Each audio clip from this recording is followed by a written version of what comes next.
Let's prepare to begin this morning.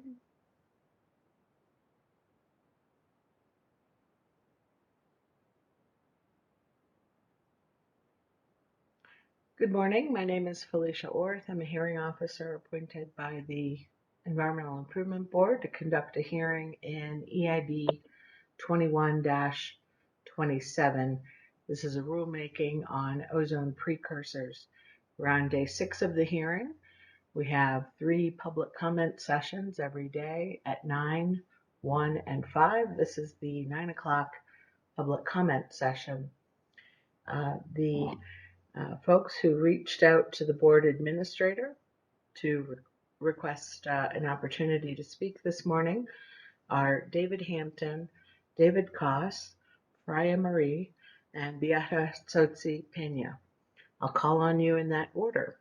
In the event you are on the platform to offer public comment and did not send an email, that's fine. I will take your comment. Please reach out through the chat. Chat is enabled for everyone. Public comment is, like all testimony in this proceeding, taken under oath and is limited to 5 minutes and is taken by audio, not video.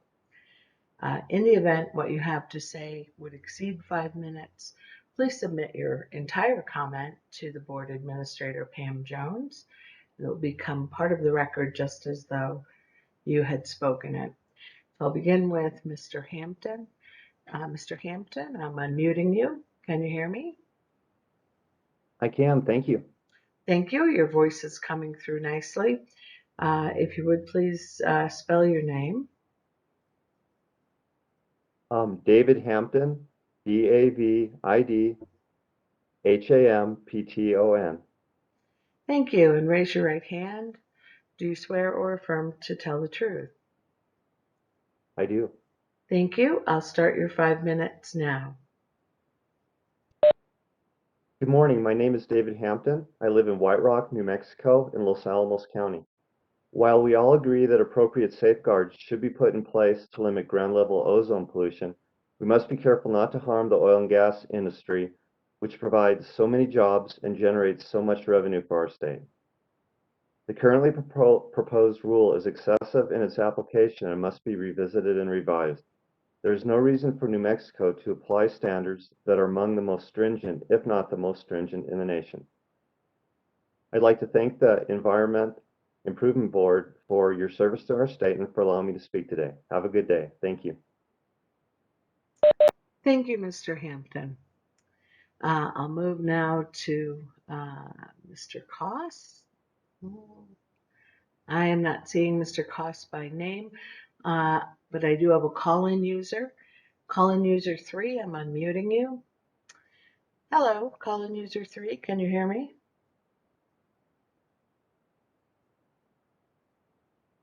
All right. Hello? Oh, hello. Please identify yourself. Who is this? Hi, this is Freya Marie. Oh, hello, good morning. If you would please spell your name. It is FREYRAMARIE.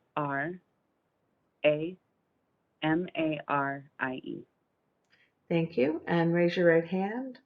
Do you swear or affirm to tell the truth?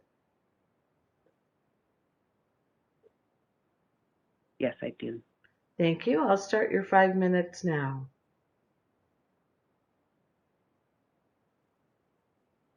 Hello, my name is Freya Marie. I am a resident of Poake Valley. Thank you to the Environmental Improvement Board for this opportunity to comment. I am concerned for the future of New Mexicans as a teacher and community member who also works in the outdoors. Access to clean air and water has a direct impact on the lives, livelihoods, and land-based values that inform the many cultures and people that call this state home. I support Governor Michelle Lujan Grisham's call for nation-leading oil and gas pollution rules. To achieve this goal, the Environmental Improvement Board must strengthen the New Mexico Environment Department's proposed Ozone Precursor rules to protect everyone in our state, especially those living closest to development. and enforce them stringently. Rural communities, tribal communities, children, and elderly are especially at risk. Setting strong rules at the state level sets a good bar for forthcoming federal methane rules that can help protect New Mexicans from states like Texas, whose regulations are limited. To science the strongest rules, I asked the EIB to make 3 critical improvements to the proposed rule to protect communities and address major sources of pollution. First, strengthen requirements to cut pollution from pneumatic controllers that are used in oil and gas production. NMED should require companies to inspect pneumatics for leaks and accelerate the timeline to retrofit equipment with zero bleed or zero emission pneumatic controllers. Second, the final rule must be strengthened to ensure New Mexico incorporates leading approaches to address pollution during well completions. It should require operators to capture or combust emissions during completions, including the initial flowback stage. Third, it is critically important that the leak inspection program proposed by NMED in July be adopted, and that the final rule is strengthened to protect frontline communities by requiring more frequent inspections to find and fix leaks. Technology exists today to control leaks, and operators need to be accountable for the pollution they create. Finally, although I know these rules are meant to reduce ground level smog and protect our respiratory health, I also want to point out the additional benefits of these rules to reducing methane, which is a potent greenhouse gas, 84 times more powerful than carbon dioxide in the near term.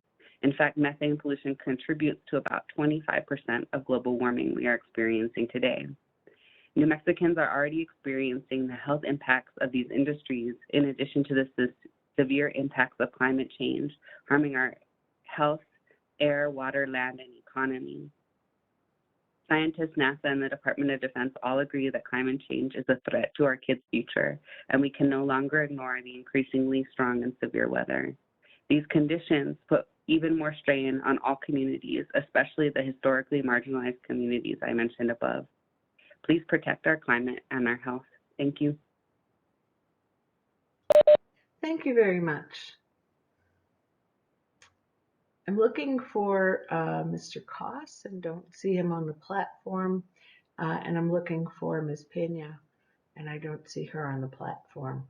I'd be happy to accept their comment in the event they join us at one of the other public comment sessions. We'll turn then back to the technical case. Let's see here.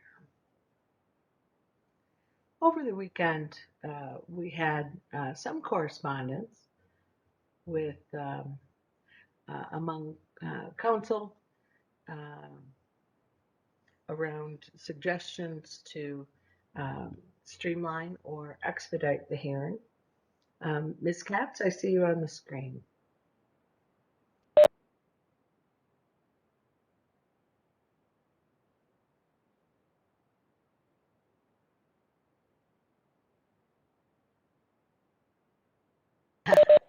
Excuse me, I did not, I think you cut out.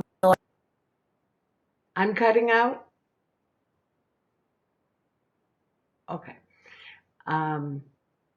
In that case, I'm not getting a message that I'm, have low bandwidth, but I'm going to turn off my video. I won't leave my chair, but I'm going to turn off my video. All right. Please wave at me if I continue to cut out. All right. So over the weekend, council did write with a couple of different suggestions for streamlining the process. One suggestion was to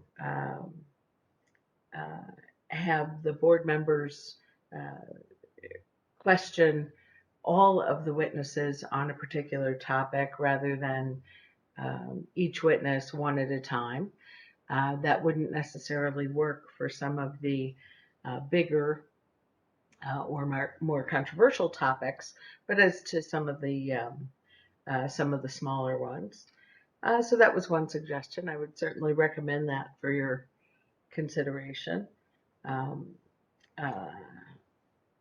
another, let's see, what was another suggestion? We had a Dropbox spreadsheet there with an indication to sort of visually indicate where there was any party with contrary testimony to the September 16th proposal, and some emails in which a couple of the parties indicated really just how um,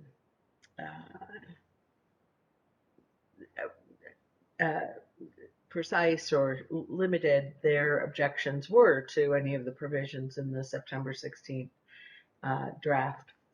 Having said that, we are definitely facing a daunting challenge to finish this by Friday. And I think we're going to have another very serious discussion at the end of the day today after we have found how far we're able to get today. Let me ask if any of the council would like to address this topic. Just turn on your screen, please. Ms. Katz. Thank you, Madam Hearing Officer. Good morning, Madam Chair and members of the board. So I think the general sense on some suggestions is that, as Ms. Ord stated, I think there's a consensus that there's certain smaller topics. So there's the larger topics are engines, leak detection and repair, pneumatics, and storage vessels. For the other smaller topics, the suggestion is that the parties all put on their testimony, and the board hold their questions until the end, and then all the witnesses can sit as a panel for questions. And I think that'll just make things go more smoothly. And those are smaller topics, so it shouldn't interfere too much with your ability to hear the information and retain it and have your questions addressed. But that way the department can also finish up and you can hear from the department again on SIR rebuttal, so that you're not asking questions of other witnesses that might easily be answered by the department. And then on the larger topics, not necessarily following that format just because they're so large, and to ask the board to wait for the whole thing to be done to hold questions doesn't seem effective.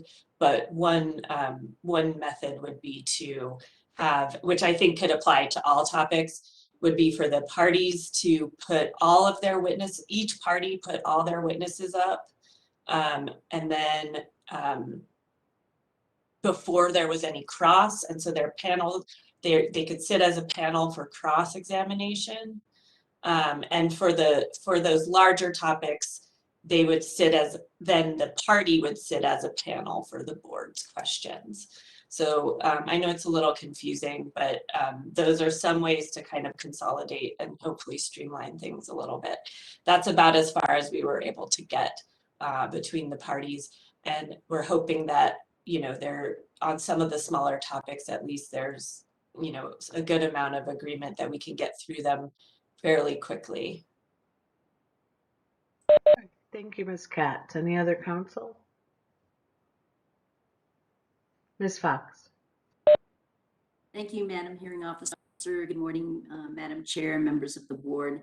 And we concur with what Ms. Katz and Ms. Orth just stated, and we just add as a larger topic that we would like done separately is the completions proposal, which is one of our 4 major proposals. Thank you. Thank you. Mr. Heiser?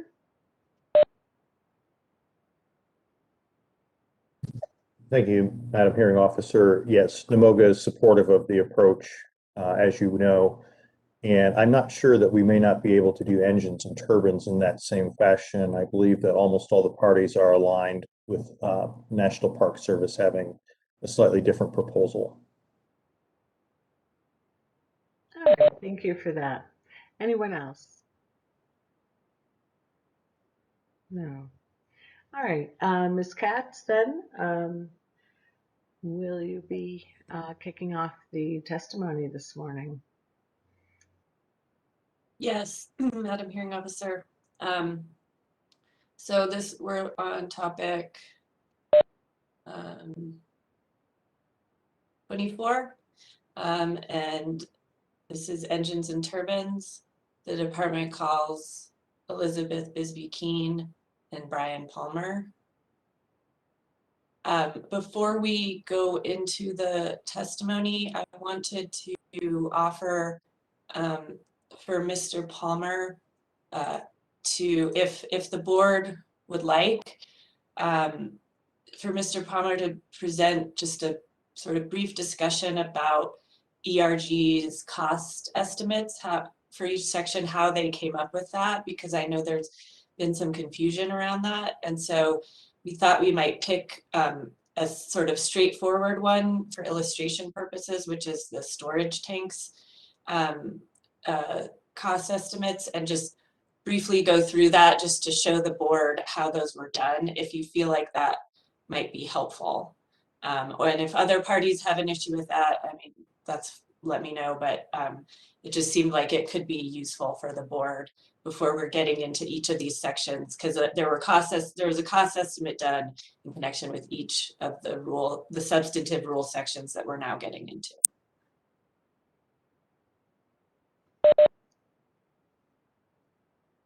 The board support that? Good, Yes. good morning. Yeah, Madam Hearing Officer. Yeah, it looks like the board members are thumbs up on that. And so I appreciate the councils getting together and trying to figure out how we streamline this and get through all of these topics, as well as hear all the all of the information. Appreciate that. Thank you. Ms. Katz, does someone need screen sharing? Yes, Mr. Palmer needs screen sharing, All righty. I believe.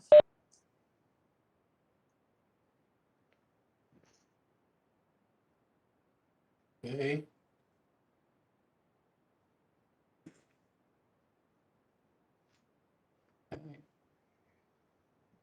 I'll share my screen. Thank you all very much. Share. Okay. So this is a typical cost spreadsheet that we set up. The department, we generated cost and emission reduction spreadsheets for each of the equipment types that are covered by the rule. And this is the one for storage tanks. And this is the sheet we call cost factors, which sort of lays the groundwork for how we estimated costs. And this one I've tried to do a little formatting to make it maybe a little easier for you all to follow with different colors to try to match stuff up.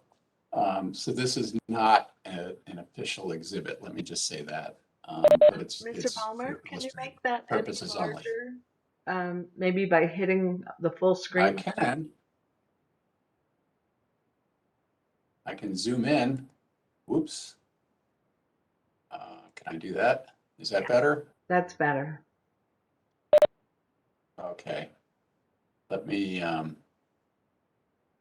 just see here. I just want to make sure everything's in here. Okay.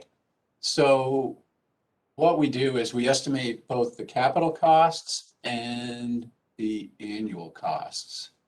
And capital costs are basically the cost of buying and building and installing a control device. And then the annual costs are the annualized capital cost, so that capital cost spread out over the life of the equipment, plus other annual costs that you'll have every year that you can think of as operating and maintenance costs, for example. So this is an example for a combustor control, and the cost estimate we had initially was for $2012, and I think this came out of this one came out of the EPA's control technology guidance document. So these numbers were in 2012 dollars, and they included the cost of the combustor, freight and design, installing an auto igniter, surveillance system, so telemetry, for example. Then there's the cost of installing the combustor. We also included cost for retrofitting storage vessels. So add all those together and you get what the total capital investment. So this is to get you with the combustor installed on the site and all hooked up and ready to go. So these are in 2012 dollars. So we scaled them up to 2019 dollars using what's called the Chemical Engineering Plant Cost Index, which is, it's published through Chemical Engineering Magazine. And you get a start year, which was 2012, and then we scaled everything up to 2019. So there's two factors. You just divide the 2019, or divide one by the other, and you get a scaling ratio. So the costs are scaled up from 2012 to 2019. In this case, we actually used in the testimony that was submitted on the rule, there was actually a combustor cost provided by one of the commenters. So we included that in our analysis. So to spread the costs out over the years, we use what's called a capital recovery factor, which is calculated based on the interest rate, which in this case is 3.25%, and a 15-year lifetime for recovering that cost. So that gives you what's called the capital recovery factor, which in this case is 0.0853. You multiply that times your capital cost, and you get your annualized capital cost. So that's, if I'm not mistaken, this is your total capital cost. It's the same here, $115,000. It's here.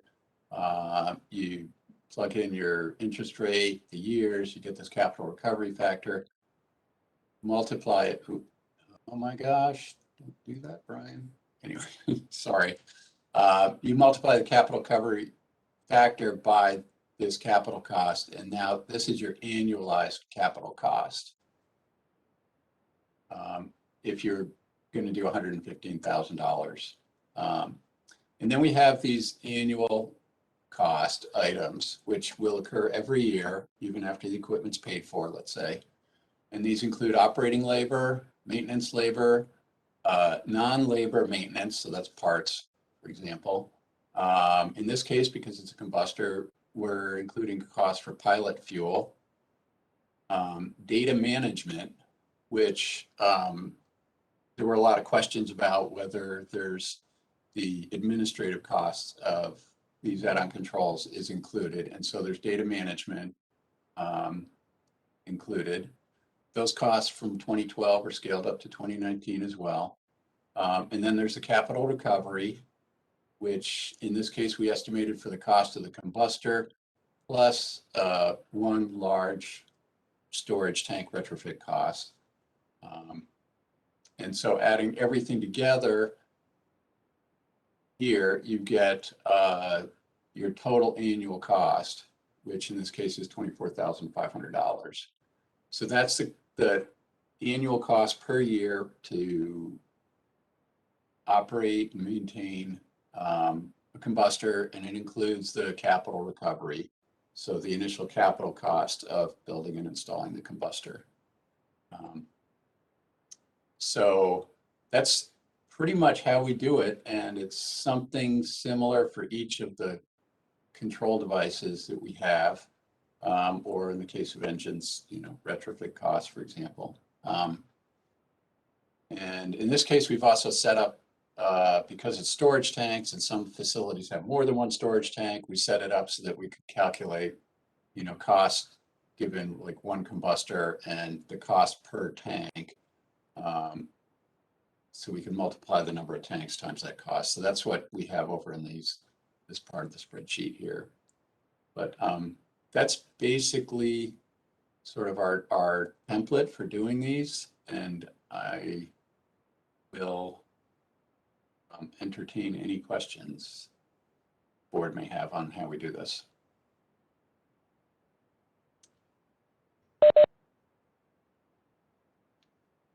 Let me know if I should stop sharing my screen. Yes, please. Okay. I may have to ask you to reshare it, but it's hard to see That's fine. Okay. I've just got to who's figure turning out their where screen. is the.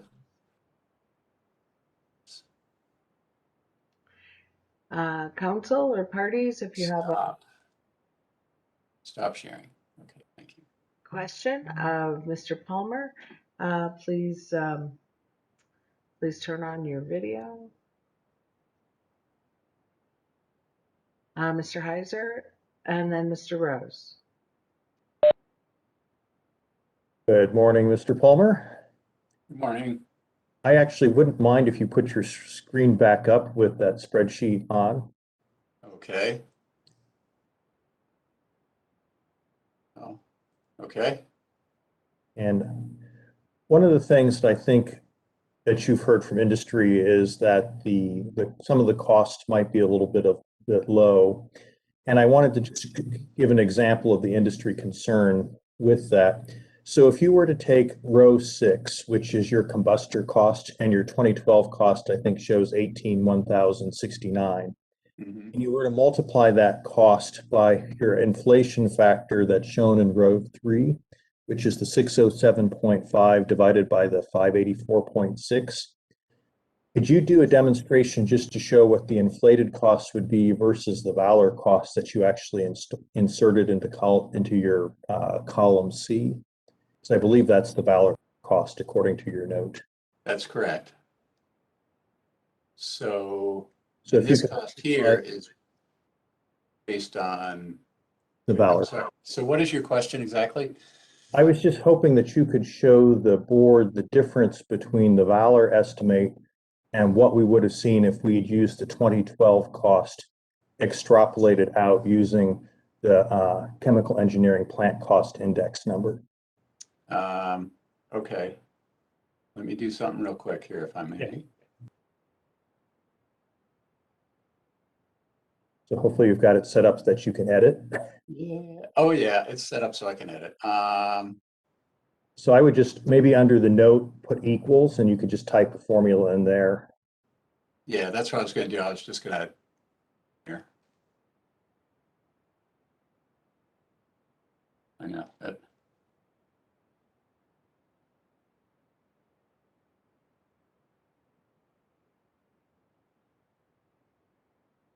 Off.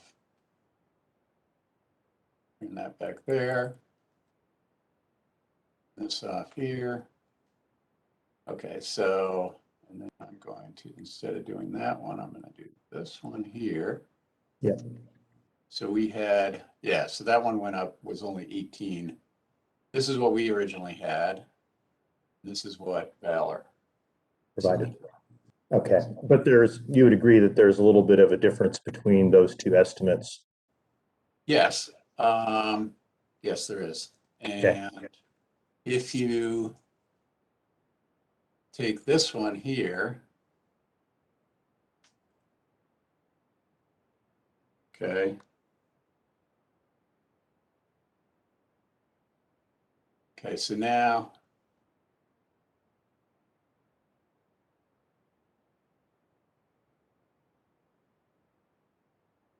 take this one.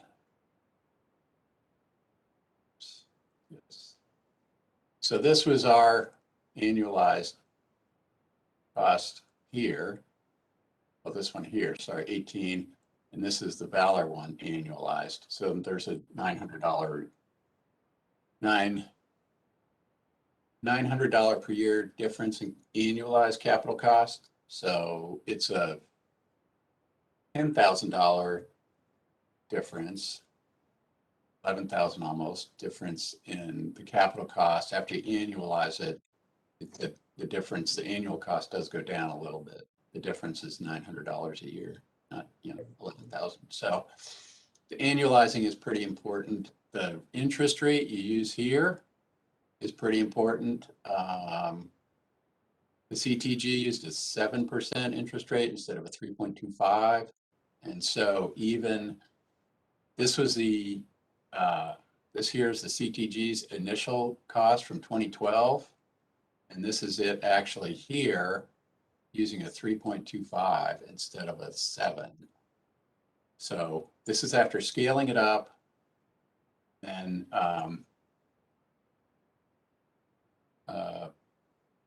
well, it's actually getting confused. But the interest rate is pretty important in your numbers. Is the years 15 to 20 is that's a factor, but the interest rates are, you know, people are much happier with 3.25 than they are with 7. So. Okay, that was really my only question, was just to sort of show the level of difference between the inflator and the other cost from time to time. That's my only question, Ms. Orth. So I will turn Mr. Palmer over to Mr. Rose. Thank you, Mr. Rose. And thanks for turning him over here. I just had a couple of questions about your example. And I know it looks like you've got the 2012 dollars, which is the EPA numbers, and then 2019 dollars. Is there a reason why you use 2019 and not 2020 or 2021 dollars? We started the analyses. We started the analyses in 2020.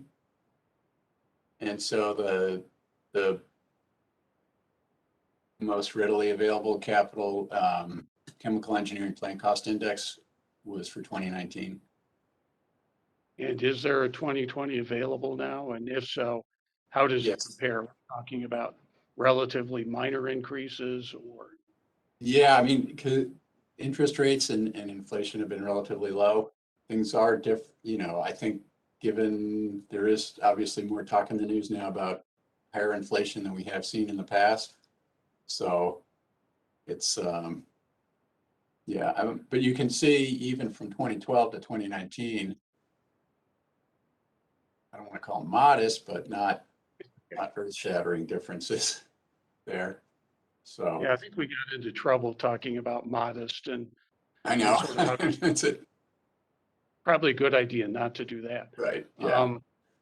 With respect to your labor costs, and obviously there'll be comments on individual pieces when we get to it, but as a general proposition, how did you derive your labor costs, and are they area specific? Are they different, for example, in the state's Northwest and in the Southeast? And if so, is that accommodated by your spreadsheet at all? These labor costs came from in this particular case, they came from the EPA's 2016 CTG, and those are usually national labor costs. EPA tends to look at the Bureau of Labor Statistics to generate those, and they include both the fixed labor, the salary or wages, and then also overhead benefits as well. Health insurance, vacation, retirement, whatever. So there's usually a multiplier they use to calculate those so that it includes the whole package. It's not just hourly wages. So for example, I mean, 2021's been obviously an odd year in terms of labor and whether or not labor is actually even accessible at any cost for some of these things.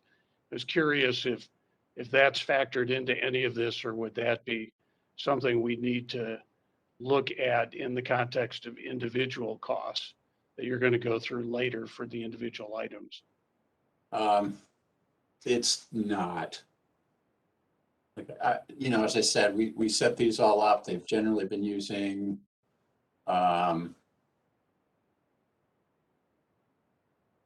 pre-existing cost algorithms from EPA and other documents. We've included also, I mean, if like some industry studies to estimate costs, and generally they don't have, you know, we haven't tried to forecast or estimate the impact of the current situation on labor costs per se. I mean, that's another level of complication that it's hard to apply. So, And there may not be any quantitative measures of some of these, and maybe more qualitative. We'll get into that. With respect to your annualized cost, I think I heard you say, and I just wanted to understand it, that you're looking at taking the capital costs and spreading them over the lifetime of the particular piece of equipment. I assume, or that assumes, does it not, that in fact these will be financed over that period of time as opposed to the capital cost being paid up front? generally, I mean, that's a standard EPA cost estimating procedure to spread the costs out over the lifetime of the equipment. So it, And I think there may be testimony with respect to how some of the businesses here, particularly the smaller ones, whether they in fact finance or how they do that. So we'll get into right. those discussions more particularly later, I think. Yeah, and that obviously varies from business to business. It varies from industry to industry. It may vary from equipment type to equipment type. And so we're not privy to what individual companies are capable of doing and such. So this is a standardized procedure to present costs on a uniform documented basis. And I take it also depends on the availability of credit for some of these businesses, which may or may not be. We'll have, I assume, testimony on that later as well. Thank you, Mr. Palmer. That's all the questions I had. All right, thank you, Mr. Rose. I didn't see anyone else with their screen on. I'm going to turn to the board members for their questions while I'm doing that. In the event you're an attendee and have a question, please reach out through the chat. Madam Chair, your question? Thank you, Madam Hearing Officer. Just clarification on some of these. So yeah, I'm actually looking at the spreadsheet in detail, so it's taking me a little bit of time to do that. But in my mind, this pink, I know you can't see my arrow here, but the pink is combined into that annual combustor cost pink in column E. Is that correct? That's correct, right? So Okay. Here, like that. Okay, that helps. Yep. Okay, and then the purple is just the purple, and then the blue is the addition of the pink and the purple. Is that correct? Okay. Correct. Yeah, we set this up like so that when we did the storage tank costs, we could actually apply this retrofit cost here to the number of tanks that that particular facility had in the equipment data from NMED, from their permitting database. Okay, and would you mind also going over the brown as well, clicking on column E? Yeah, that one there. So it's a sum of the brown, and then the orange is really, can you go to that orange, or yeah, there you go. Oops, hang on. Oh no.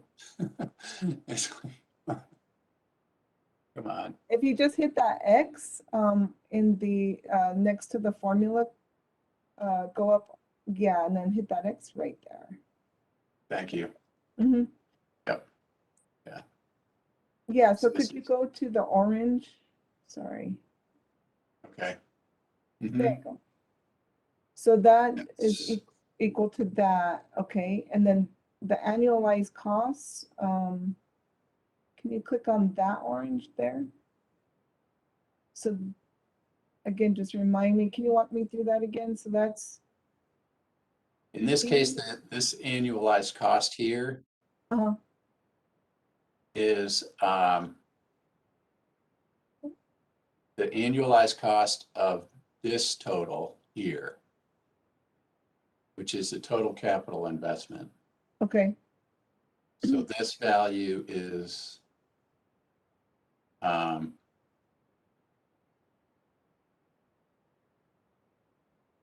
it's really this times, it's really this times this will equal this.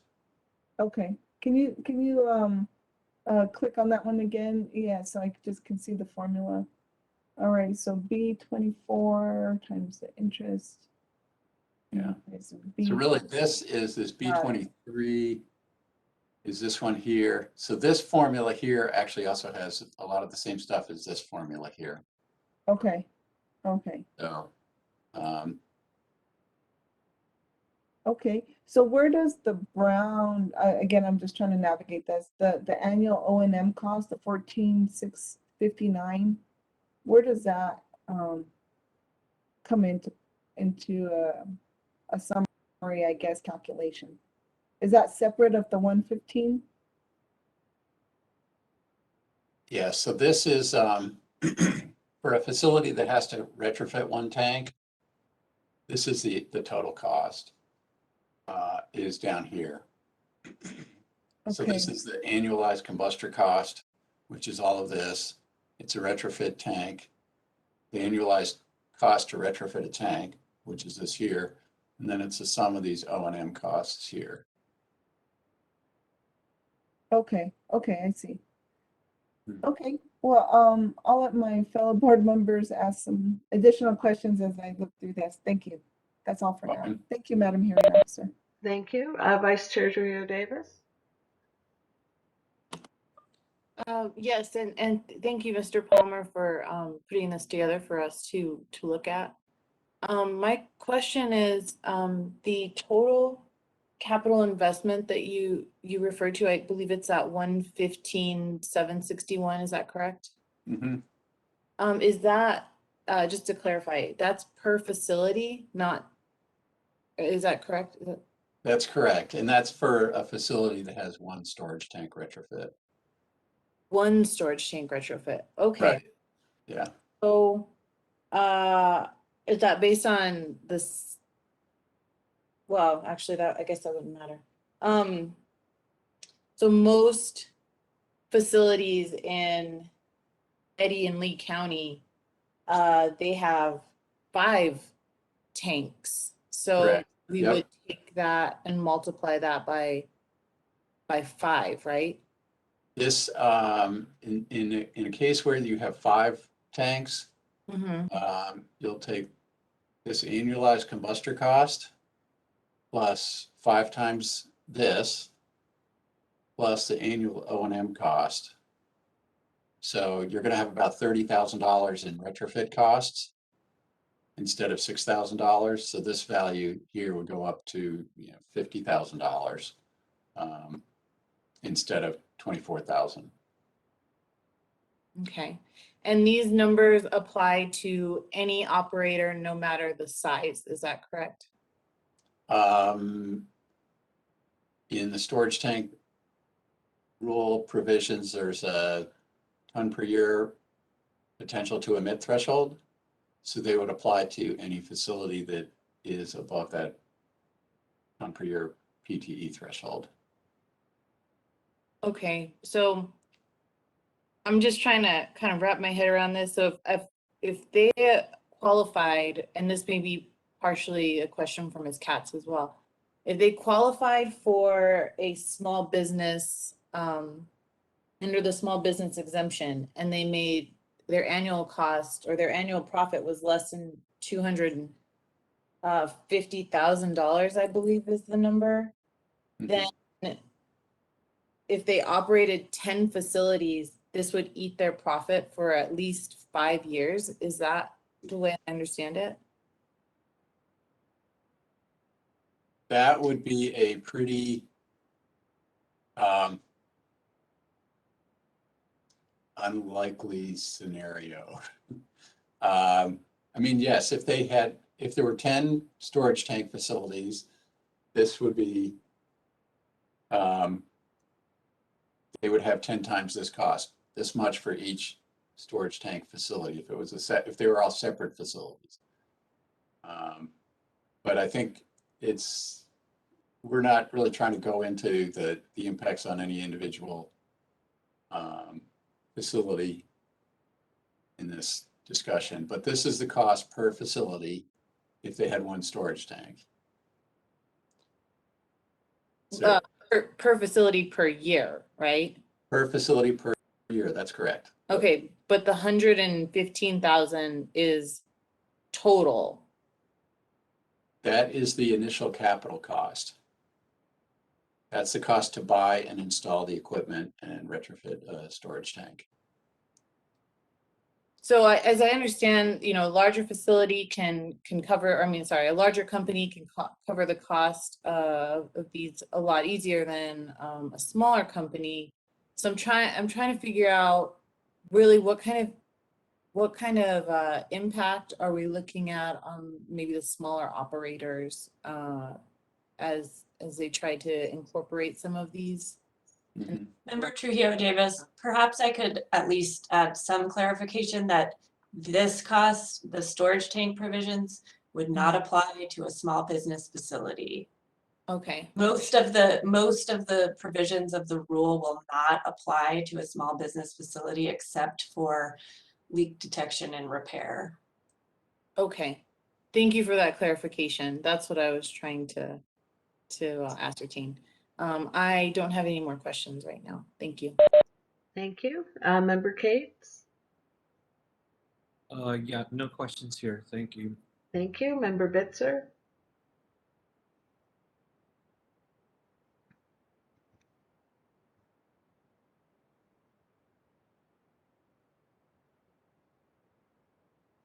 Let's see here. Did you say no questions? Member Bitzer?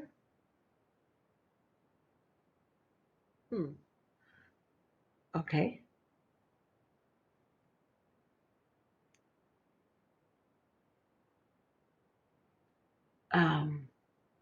Okay, I'm not hearing you, Member Bitzer, even though you're unmuted. But it doesn't look like you have other questions. Okay. Member Duvall? No questions. Thank you. Thank you. Member Garcia? Yes, thank you. I'm not sure if we decided that I could ask questions as a panel. In other words, I have a question for Mr. Heiser or Mr. Rose. Would that be possible or no? Not just yet. Okay, When got you it. put on their Okay. witnesses, that would be a good question. Okay, thank you. That's all. All right. Member Honker? No questions. Thanks. All right. Let's see. Madam Chair, and then I do have a question in the chat. Madam Chair, go ahead. Thank you, Madam Hearing Officer. And actually, Member Garcia brought this up. Maybe I can wait for my question because it has to do with NMOGA's numbers as well. So I'll wait till just in terms of efficiency on my question. All right, thank you. The question in the chat from Ms. King, Mr. Palmer, does the economic cost estimate method differ from the EPA control cost manual, and if it does, why? It does not. In fact, most of these, because we used a lot of cost algorithms from the US EPA, it incorporates the US EPA's control cost methodology. So that's sort of the standard we tend to use as a default. In a couple of cases, there are some where we can get into those specifics, and they're documented in our testimony and in our spreadsheets. Where we differed from using the EPA methodology, we documented that. But for the most part, we use the EPA OAQPS control cost manual. All right, thank you. And Vice Chair Trujillo Davis. I just have one more question. It kind of goes along those exact same lines. Was there any costs that you identified that you chose not to include? Maybe they were slightly out of scope or anything like that? No, I can't recall any. No, I think we tried to be pretty comprehensive and pretty transparent in the spreadsheets. Everything's in there. And the spreadsheets were put on the NMED's website back at the beginning of June, and they include similar to this sheet here, all the references and all the scaling factors. And so you're tried to be as transparent as possible in developing the costs and emission reduction estimates as well, cost effectiveness. And then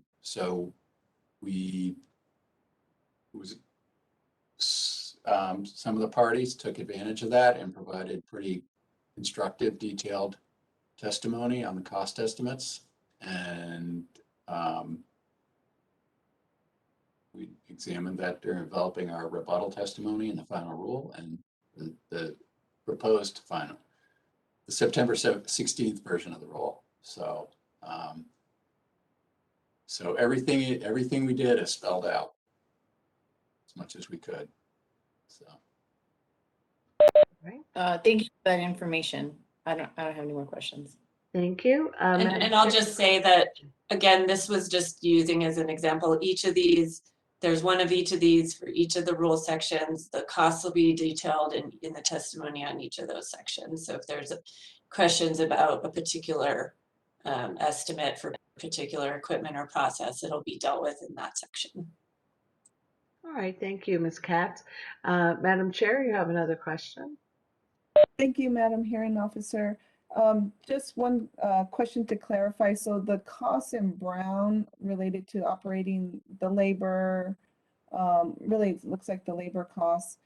Did that also, can you explain maybe more how those were estimated? Were those coming from the CEPCI, or were those, how did you assume how much labor was going to be needed? Because again, I presume that the rule for New Mexico is unique, that it might not be same thing widespread across nationwide costs. Mm-hmm. The operating labor, maintenance labor, those were the same values used in the original documentation. So in this case, it was the EPA's control technique guideline document. We pretty much took those at face value and didn't try to dig into the details and see if there was anything different for New Mexico compared to what the EPA used in their cost estimates. Okay, so they generally take an estimated labor and then apply the labor cost and benefits for each type of control device source type. okay, so that index or that source did estimate how many hours or how extensive the labor was going to be? Yeah, and the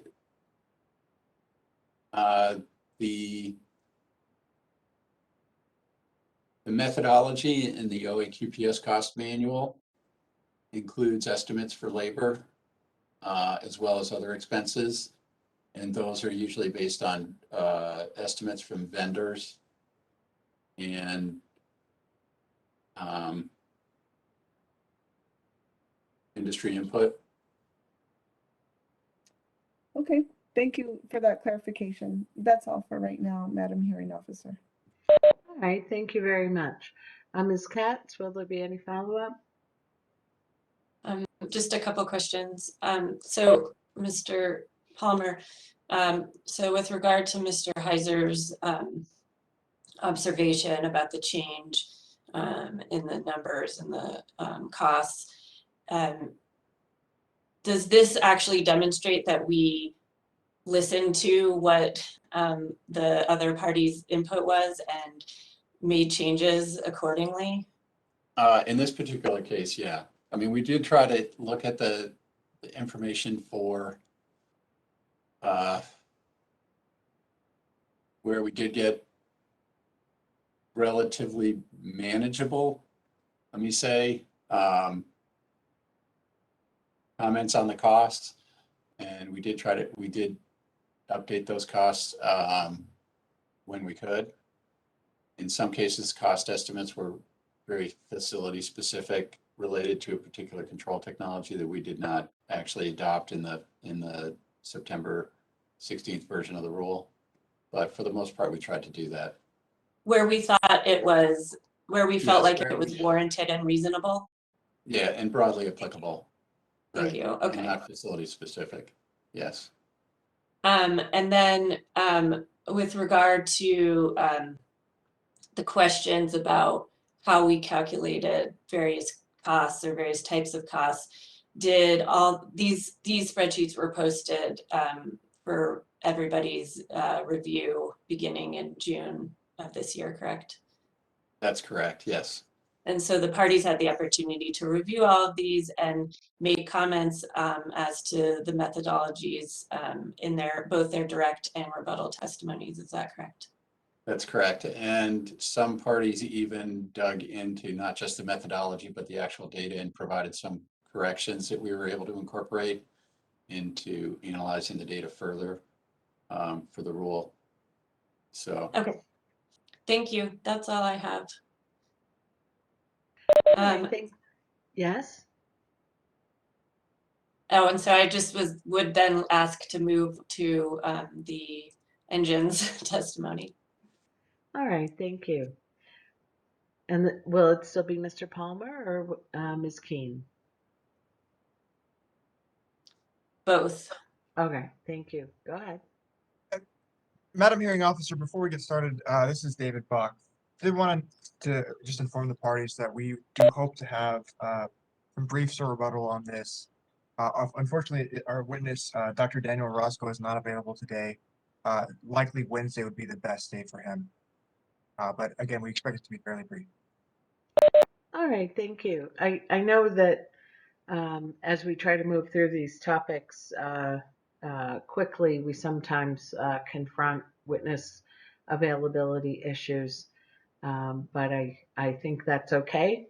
It will all be part of the same 10-volume transcript. So thank you for that, Mr. Bach. Go ahead, Ms. Katz. Does Ms. Keen need screen sharing? All right. Yes. And for the board information, this rule provision is 20.2.50.113, and it is in the testimony is in NMED Exhibit 32, starting on page 30, and then on NMED Rebuttal Exhibit 1, pages 27 through 48. All right, I'll start with Mr. Palmer.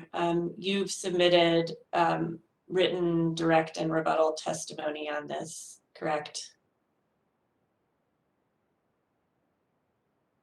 Mr. Palmer? You're on mute. Yes, I did. Okay. And you've already adopted those on the record. Do you have any changes to your written testimony? Yes, I do.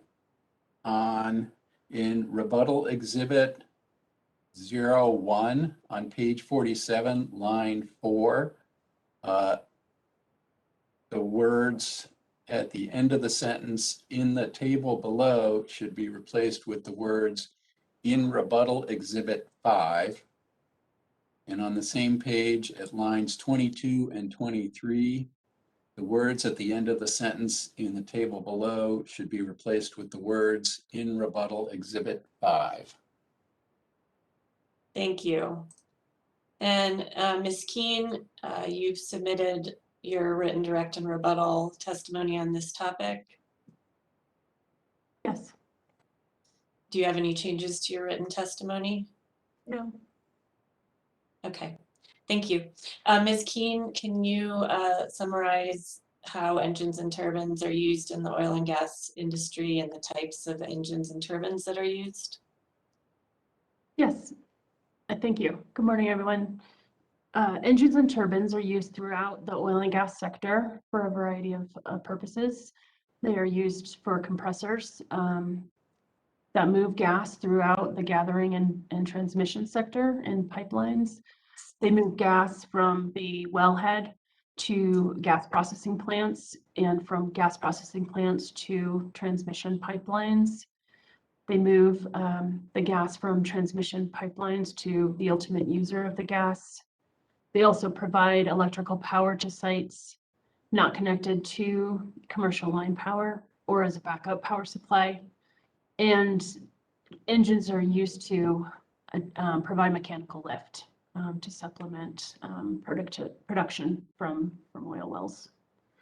In addition, there are two kinds of reciprocating internal combustion engines used in the oil and gas sector. Those are spark ignition and compression ignition, and those speak to the types of ignition that occurs. The control options available for these engines include combustion modifications and post-combustion control in order to reduce NOx emissions. You can employ emission reduction methods that lower the combustion temperature and reduce the thermal NOx created during the combustion cycle. You can also add on post-combustion control technology in the form of a selective catalytic reduction control device or a non-selective catalytic reduction device. SCR use a catalyst and a reagent to reduce NOx emissions, and they select for NOx reduction, and hence the term selective catalytic reduction. Non-selective catalytic reduction targets reduction in NOx and VOC, as well as carbon monoxide. There are also other types of oxidation catalysts that oxidate carbon monoxide and volatile organic compounds. Those are another type of aftermarket catalyst that can reduce VOC emissions. The control options for turbines also employ combustion modifications that reduce the overall combustion temperature, which limits the amount of thermal NOx created in the combustion cycle. And you may also use SCR application to reduce NOx emissions from turbines. And the control options for turbines, again, are catalytic oxidation, which is a specific type of catalyst that oxidizes carbon monoxide and VOCs.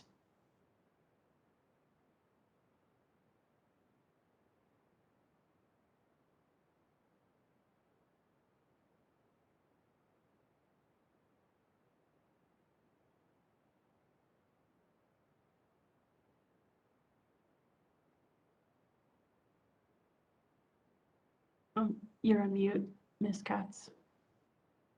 Sorry, I lost where we are here.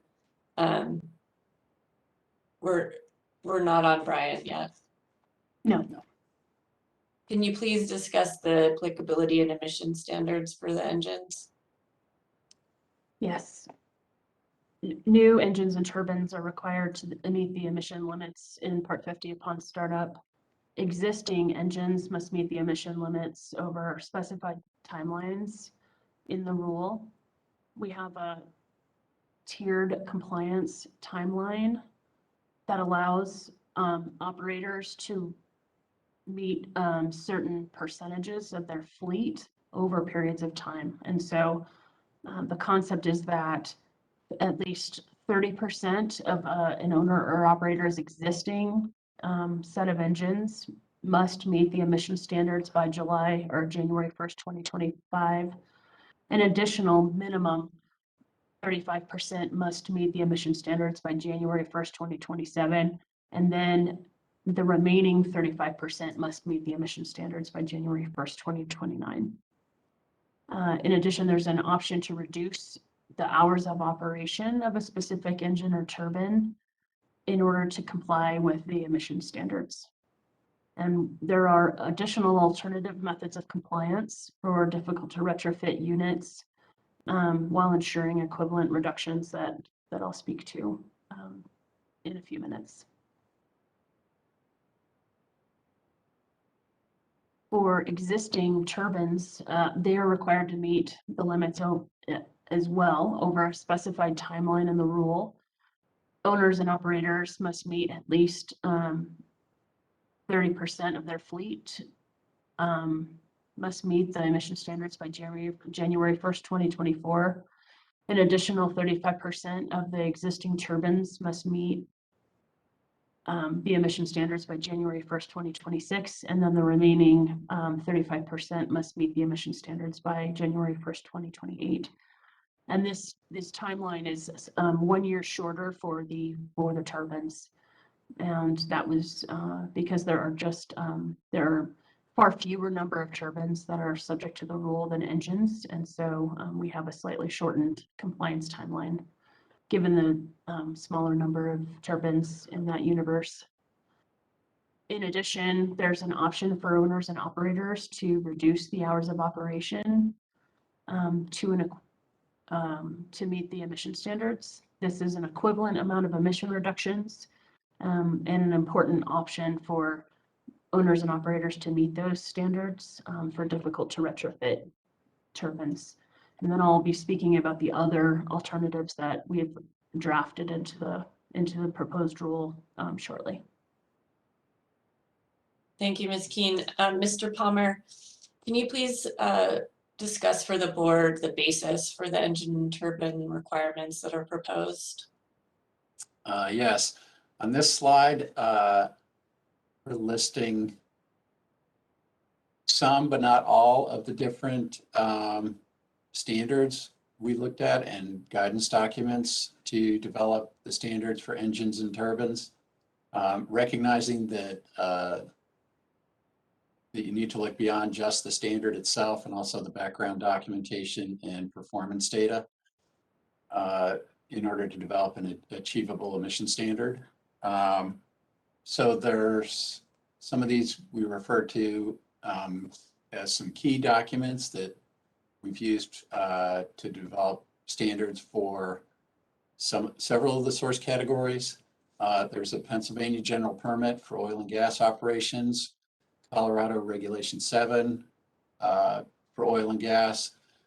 We looked a lot at these Ohio EPA stack test summaries for engines and turbines to develop the emission standards. So this is actual performance data from engines and turbines in Ohio that have been collected and tested over the years from their compliance testing program.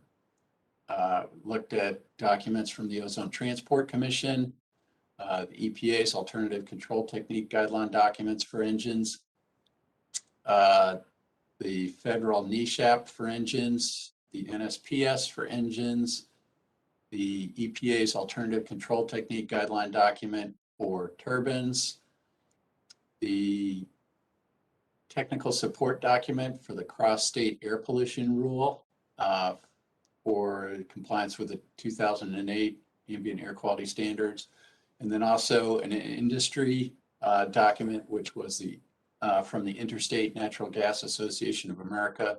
And this was a report on the availability of NOx emission controls for reciprocating compressor engines. So these are just some of the documents that we referred to. All the documents we referred to are listed in the engine and turbine spreadsheets for both NOx and VOC. Thank you. And just to clarify for the board that the NESHAP is the National Emission Standards for Hazardous Air Pollutants, and the NSPS is the New Source Performance Standard. That's correct. Okay. Okay. Can you discuss the estimated costs and emissions reductions for engines and turbines, Mr. Palmer? Yes, so these are the costs and emission reductions based on the September 16th version of the rule that we'll discuss in the coming slides. So for engines, we estimated a 5,000 ton per year NOx emission reduction and at a cost of $11.4 million per year. And this is based primarily on most of the engines in the New Mexico database would be able to comply. So this is based on retrofit costs for a handful of engines, well, about 100 older engines. And this cost here is for those engines. There's probably some that we'll have to take advantage of the flexibility provisions in the rule. Because they're a lot older. They're from the 1950s and 60s and early 70s. So they'll probably have to take advantage of those flexibility provisions. We've estimated from engines 1,600 tons per year of VOC emissions reductions at a cost of $1.6 million per year. And that's primarily for oxidative catalysts and NSCR on those engines that don't currently have it. For turbines, we estimate a cost, an emission reduction of 1,900 tons per year reductions and a cost of $4.3 million per year. And 353 tons per year of VOC reductions at a cost of $3.4 million per year. And the VOC reductions are based on oxidative catalysts. And the 4.3 million per year is based on retrofit costs.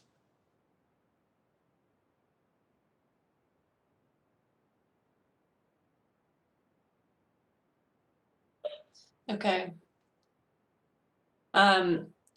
Ms. Keene, can you discuss the flexibilities that we have built into the rule now with the alternative compliance plans and alternative emission standards? Yes, in response to comments from stakeholders, we developed an alternative compliance plan that we think provides a reasonable amount of flexibility for sources that are unable to meet the emission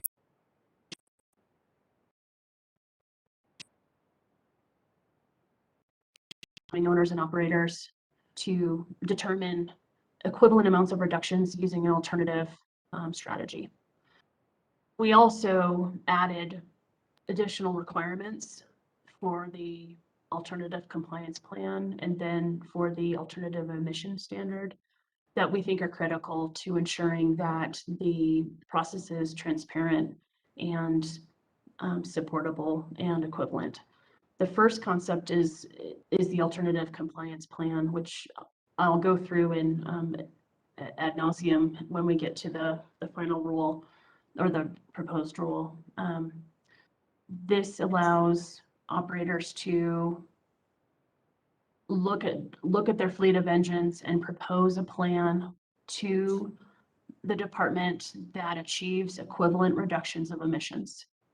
And the second is an alternative emission standard for a specific engine or turbine that is unable to achieve those reductions through an alternative compliance plan.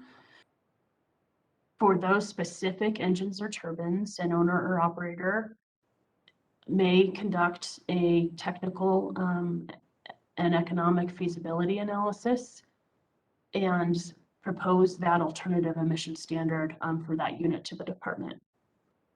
Prior to proposing those plans to the department, the owner or operator must first have that proposal reviewed by an independent third-party consulting or engineering firm who will review the proposal for to ensure that it is meets the requirements of the subpart and can meet that the emission reductions are equivalent to the emission standards in this subpart.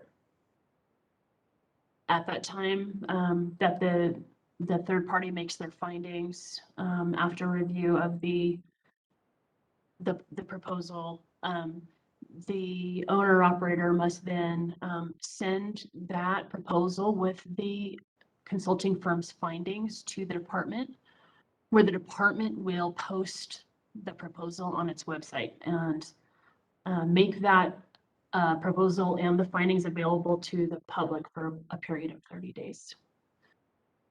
The owner operator will simultaneously publish a newspaper notice in a newspaper of general circulation, notifying the public of the availability of that review. After the close of the public comment period, those comments will be sent to the owner operator, and the owner operator must address any of the public comments received on either proposal. After the comments are received, and the owner and operator satisfactorily responds to those comments, that is when the department initiates its formal technical review of the proposal. And we have 90 days to review that proposal and approve or deny either the alternative compliance plan or the alternative emission standard proposal. And we think this is an important flexible option for those existing engines and turbines that are very old and that where it may not be cost effective to necessarily retrofit with a new type of control device, we think it's important that those engines do something to reduce their emissions and have that process be transparent and available for public comment. So with these improvements to the overall concept, we think that this process will ensure transparency and will provide additional confidence to the public and also provide reasonable types of flexibility to comply with standards for those existing units.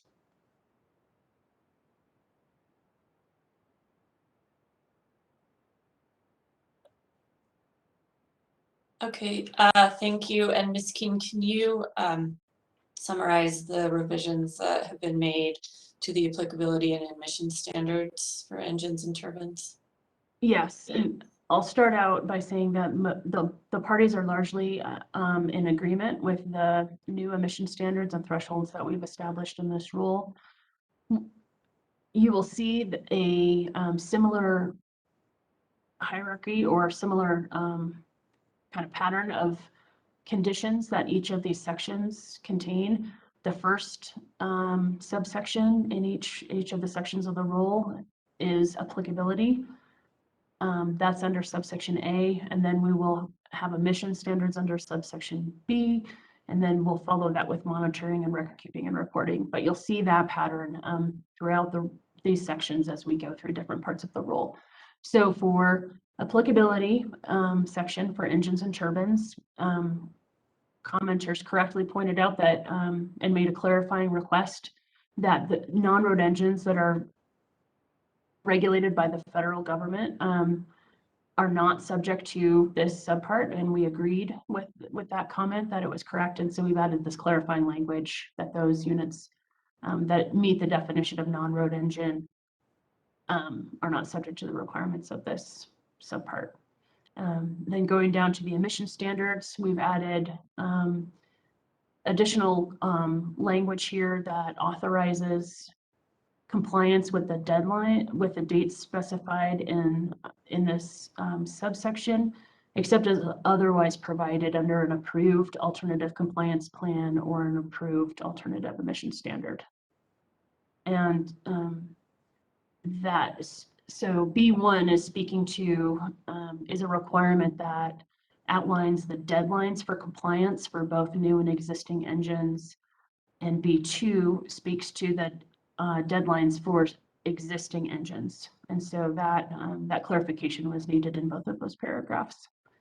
Paragraph B2, A through C spell out the specific schedule that owners and operators must meet and the portion of their percentage of the fleet that must meet the emission standards by specified deadlines. Paragraph B2D is the flexible alternative proposal that allows an owner and operator to reduce their annual hours of operation in order to achieve an equivalent amount of emission reductions by limiting their use of equipment, which is a standard and an acceptable way to reduce emissions. So you can either add on controls or you can reduce the use of equipment, and both actually can achieve equivalent amounts of emissions. And so we are agreeable to that approach as well. We made one edit here that allowed that inserted the PTE of in paragraph B2D, which was a necessary clarification that it was the PTE that needs to be reduced.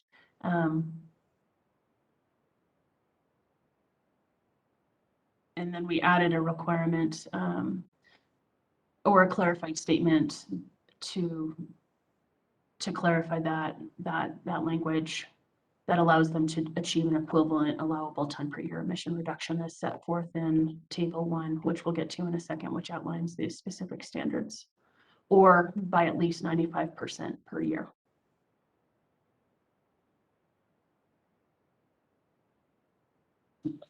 Can you summarize the requirements for existing engines? Yes, this is the table 1 establishes the emission standards for natural gas fired spark ignition engines constructed or reconstructed before the effective date of this part. So these are the emission standards that are established for existing types of spark ignited engines. And initially there were standards set out for lean burn and rich burn. We received a significant amount of testimony in rebuttal from industry stakeholders that led to the revisions that you see before you. It was necessary based on those comments to break out the types of engines that are covered under the rule. So we are now distinguishing between 2-stroke lean burn and 4-stroke rich burn engines.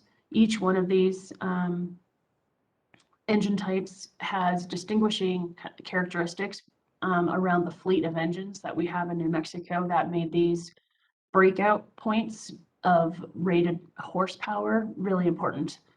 And all of that expansive kind of voluminous testimony is provided in all of the stakeholders' feedback on this part. And we responded to each of these as well in our rebuttal testimony.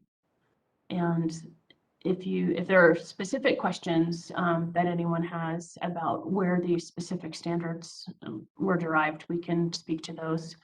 I'm not going to go into a great deal of detail there, but we did review the testimony put forward by all of the stakeholders. They did not all agree on where things should be. We looked at that entire set of comments and landed on these numbers based on the comments that we received. There was a request to strike the term installed. We agreed that simply relocating an engine and installing an engine at a new location should not trigger a new category or classification of that engine as new. And so that striking of the term installed addresses that comment.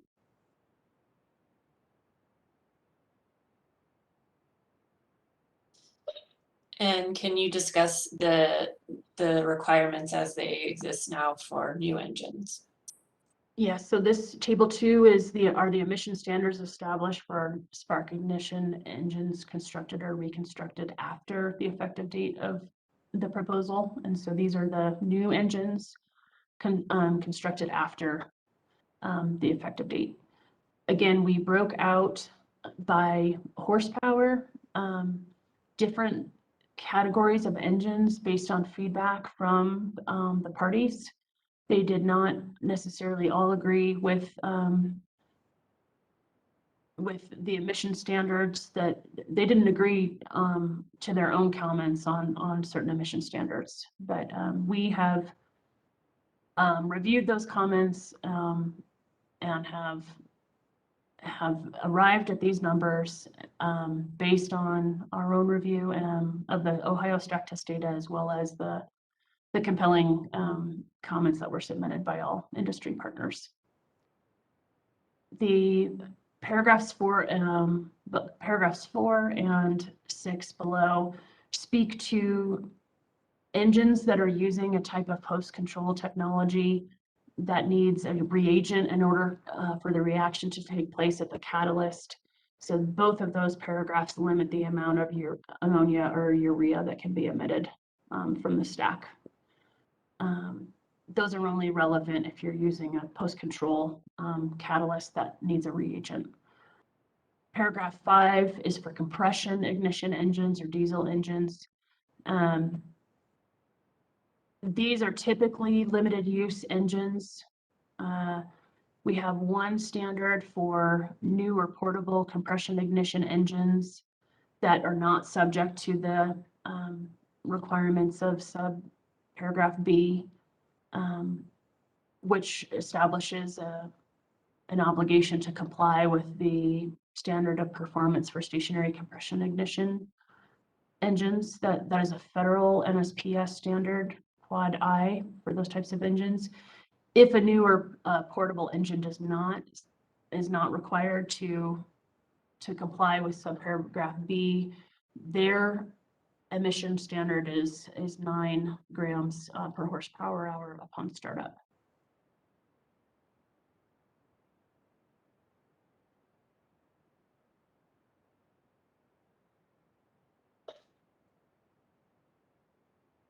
I'll just let you keep going there, Liz. Okay, so paragraph 7 addresses the timeline and schedule for existing turbines.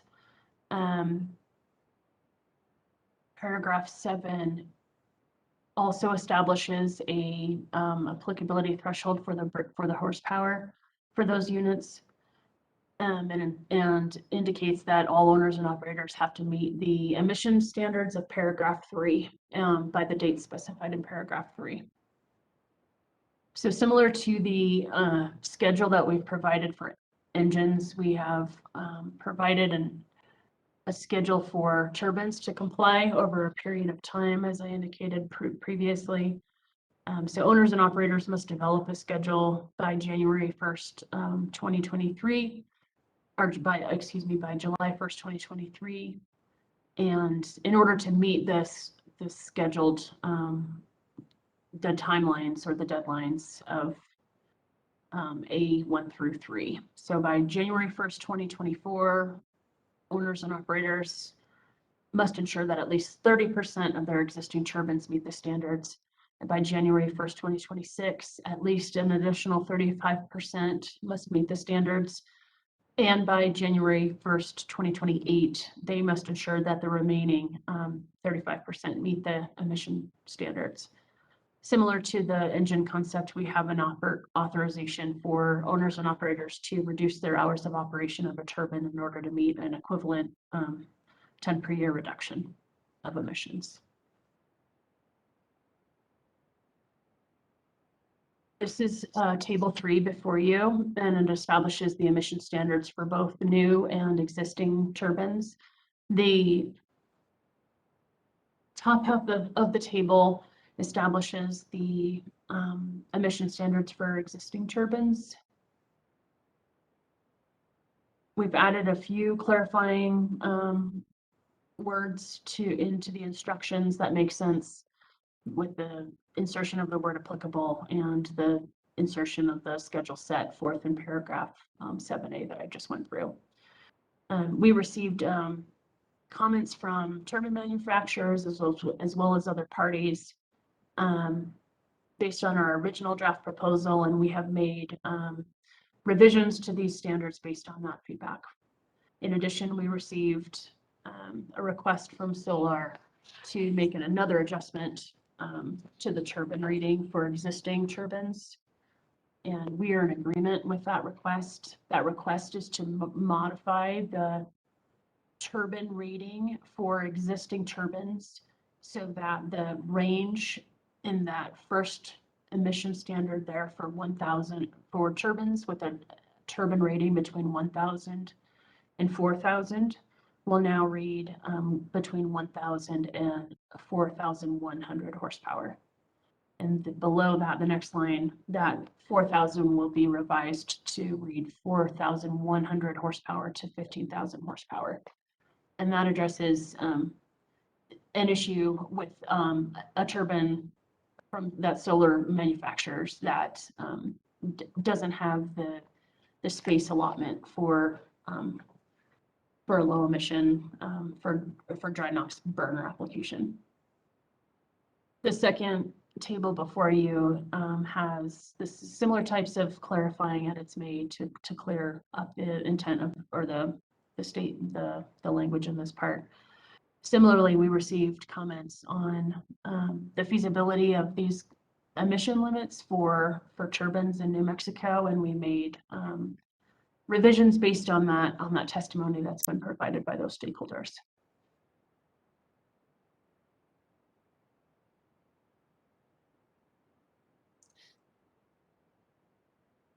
You want to, so Ms. Keen, can you just discuss what the alternative compliance plan provisions are? Sure. So we're getting towards the end of subsection B that establishes the emission standards again for engines and turbines. We have modified paragraph 9 to specifically identify the federal regulations that define emergency use engine, which we think is appropriate, and that change has been made.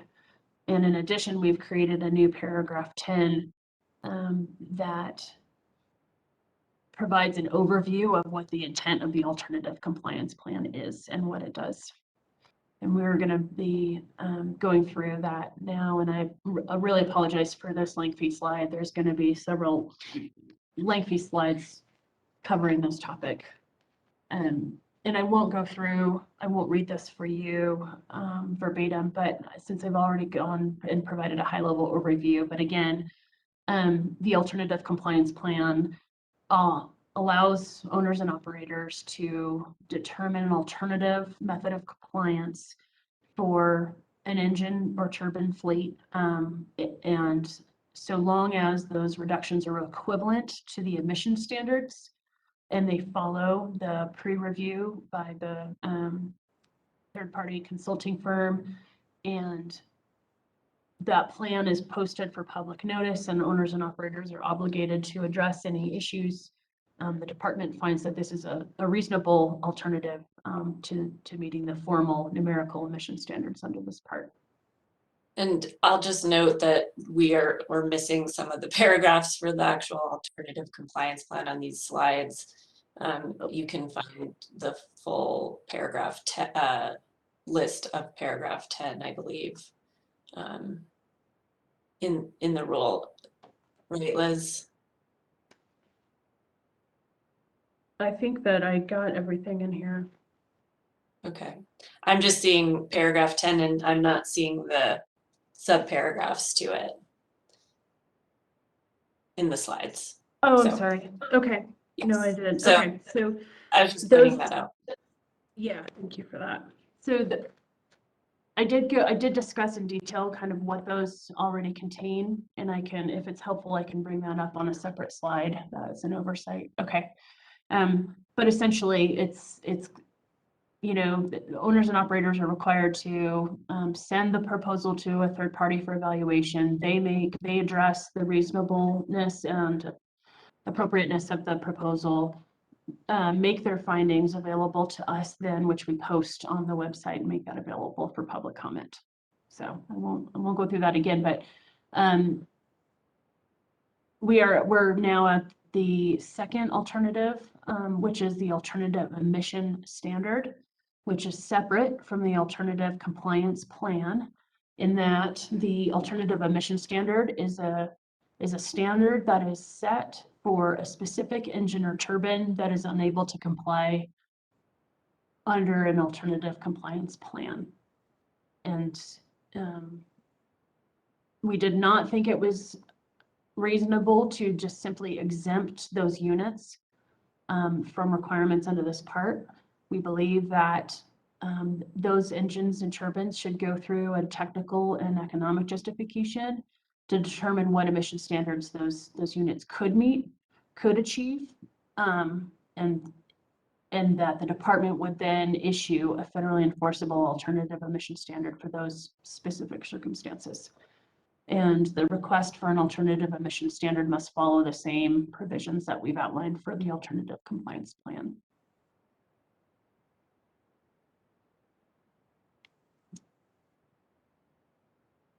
And this slide speaks to a new paragraph 12 that we inserted as well that allows for short-term replacements of engines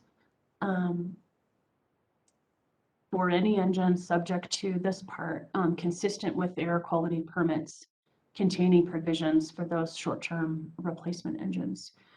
So that is a concept that currently exists in our NSR permitting program, and it allows a short-term replacement engine to be utilized so long as the emissions from the unit are equal to or less than the original unit, and the air dispersion properties of the stack test and the pollutants that are emitted from the stack are equivalent, have an equivalent amount of buoyancy, heat, velocity, and other parameters.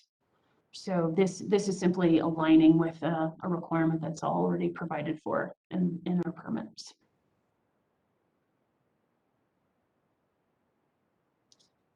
Can you briefly summarize the revisions that were made for the monitoring requirements for engines and turbines?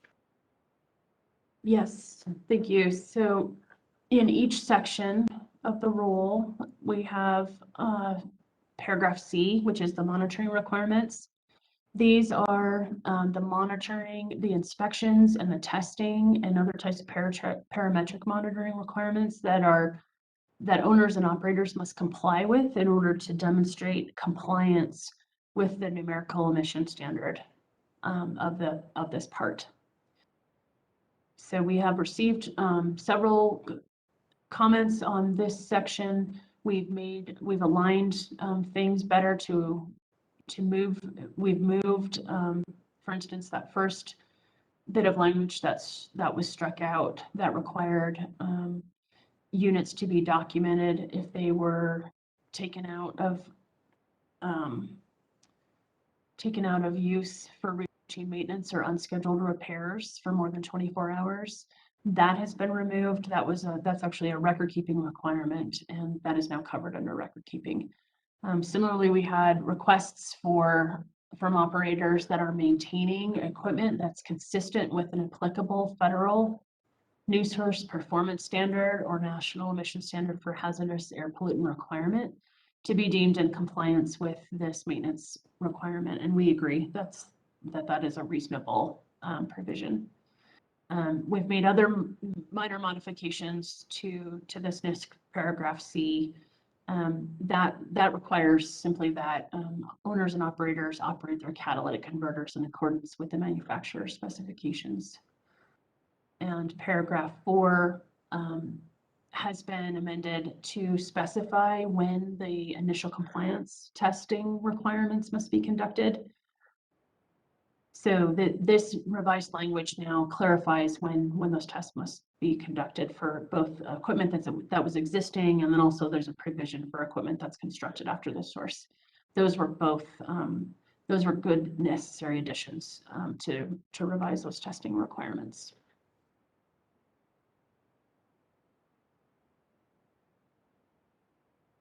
In addition, we had a request to use an alternative load calculation methodology than what is provided above. We agreed that there are a variety of ways to calculate load, and that we are agreeable to those alternative methods.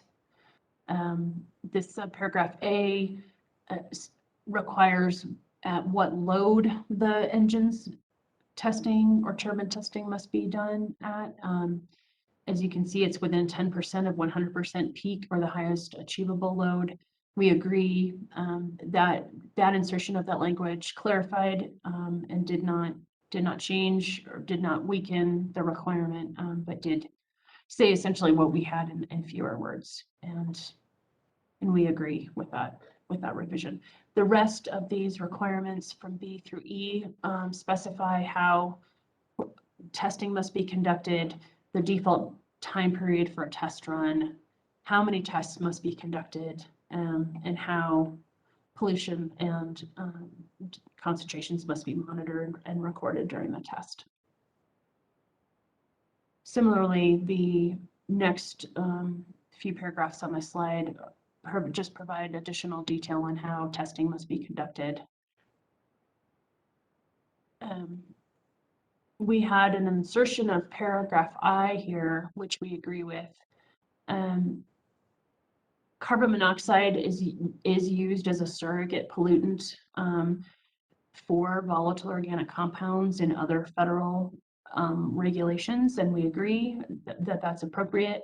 So this paragraph formalizes that the department agrees that the results of emissions testing demonstrating compliance with the emission standard for CO may be used to demonstrate compliance with the emission standard for non-methane, non-ethane hydrocarbons. And we did have a request to strike the first clause of this condition, and to strike for emissions testing using a portable analyzer. The department agrees, and we'll make that change. So the use of CO as a surrogate is true regardless of the type of testing that's conducted.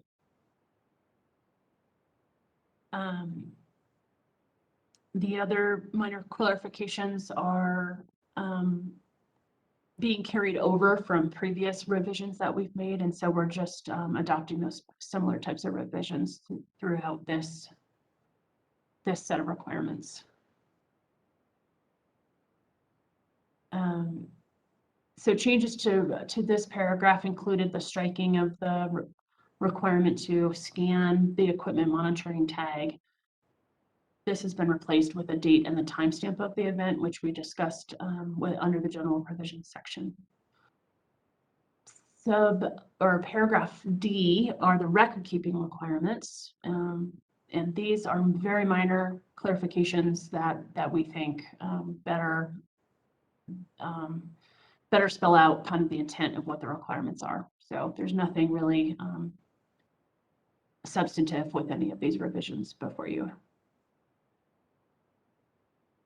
And similar to this this slide, these are the general record keeping requirements that an owner or operator must make during an emission test. So that's what is covered under 2A through 2G.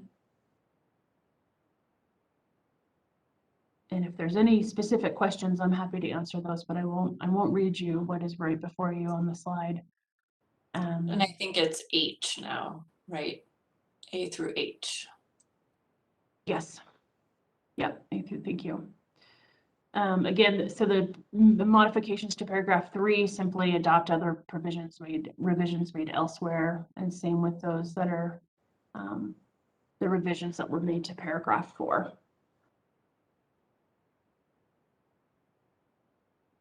That is the conclusion of this presentation. Thank you, Ms. Keene and Ms. Katz. So as I understand it, we're going to proceed through the witnesses of the other parties before board questioning. Does that also apply to party questioning, Ms. Katz, or only board questioning? Madam Hearing Officer, I think you might want to make sure with the rest of the parties, because I wasn't certain that engines was one of the topics that we were going to be doing, putting every party on. I'm fine with that, but if I don't know how the other parties feel about that with this topic. Specifically as to section 113, my understanding is that we were going to hear from NMOGA, IPA&M, Kinder Morgan, GCA, CDG, and on Friday, the National Park Service. Correct. And I think that this was one of the larger topics that maybe we weren't going to try to present all the parties before board questions necessarily. But again, I'll defer that over to the other parties. All right. I see Ms. Gutierrez on the screen. Ms. Gutierrez? Thank you, Madam Hearing Officer. I do have a few questions for Ms. Keene, and I'm happy to ask them later if the board and parties think that would be best, or Ms. Katz, you direct me on the next best step here. So my understanding is that cross would still be done of the witnesses of each party's witnesses as a panel. So now the department's done, so our witnesses would be offered for cross. Then the difference is whether then the board then asks them questions, or whether we wait until all the parties go and then the board asks questions. All right, thank you. Mr. Boutier, comments? Yeah, thank you, Madam Hearing Officer. We don't have an opinion one way or another on which is the best approach, so we're willing to go with whatever other folks prefer. All right, thanks. Ms. Fox? Thank you, Madam Hearing Officer. Just wanted to remind everybody that we do have a rebuttal witness on engines, Dr. Orozco, on Wednesday. And given his tight schedule, it would be better for him to be crossed at the time that he gives his rebuttal, and for the board to ask questions rather instead of bringing him back. All right, thank you for that. So let's proceed then, I guess, with, oh, I see Mr. Heiser. Mr. Heiser? I have nothing to add. Just as if you were doing questions now, I will have a question. Otherwise, I'm happy to wait. Okay, stay on the screen then. I think probably the best thing to do is to have party questioning and board questioning as to section 113, and not try to do collective questioning until we get to 114 through 126. That's what I understand you want to do, Ms. Katz.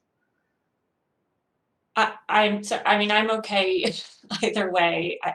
If the other parties are okay waiting for board questioning, then I think that that's warranted. I still think that probably the other party questioning should happen now after each party.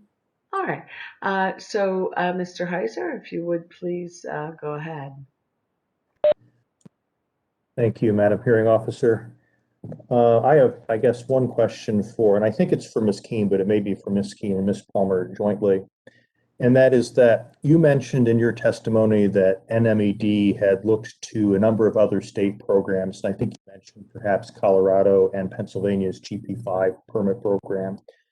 And then the department showed, and we appreciate, a number of changes to your initial proposal leading to the September 16th proposal.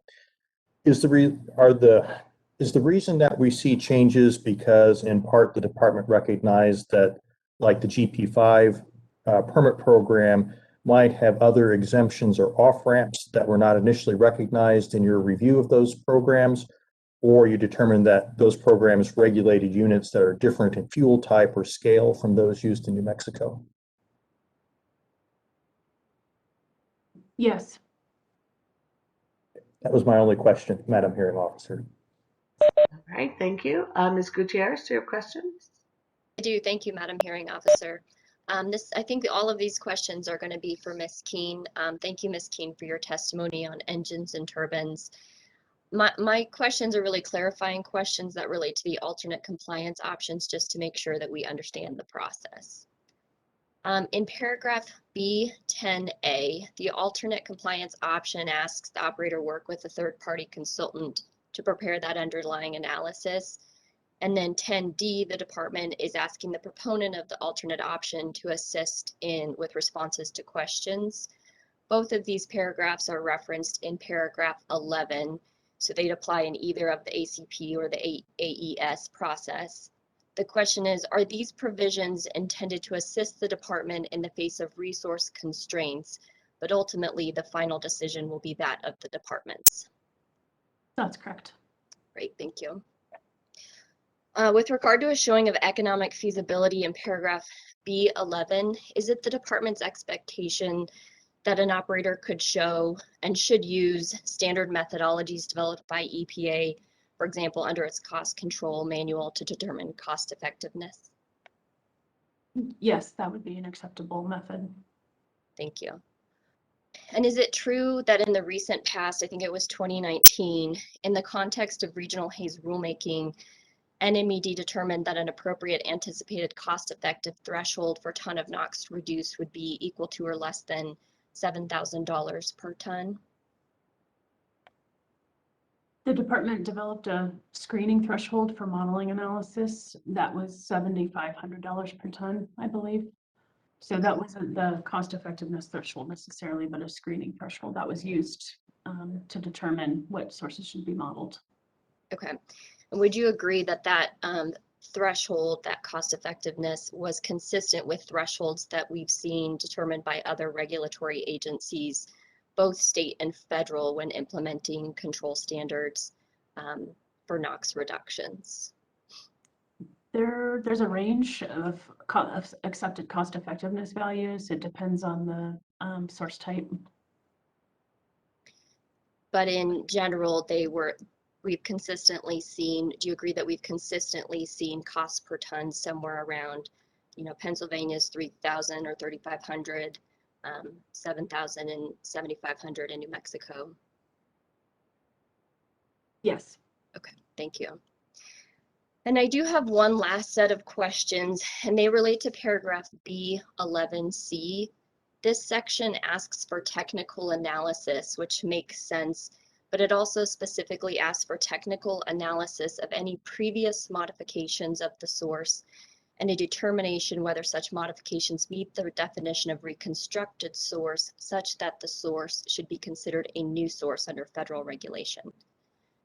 In conducting this analysis, is it the department's expectation that the operator would be relying on EPA guidance regarding whether a modification was triggered pursuant to federal regulation? Yes.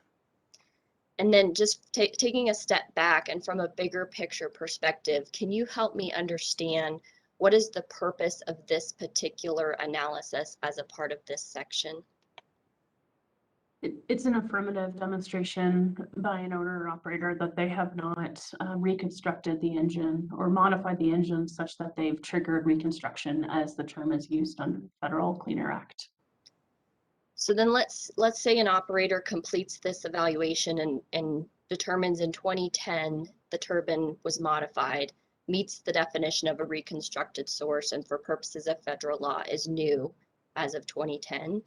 How would that impact this analysis under this rule? Meaning, wouldn't that turbine still be considered existing for purposes of the effective date of this Part 50?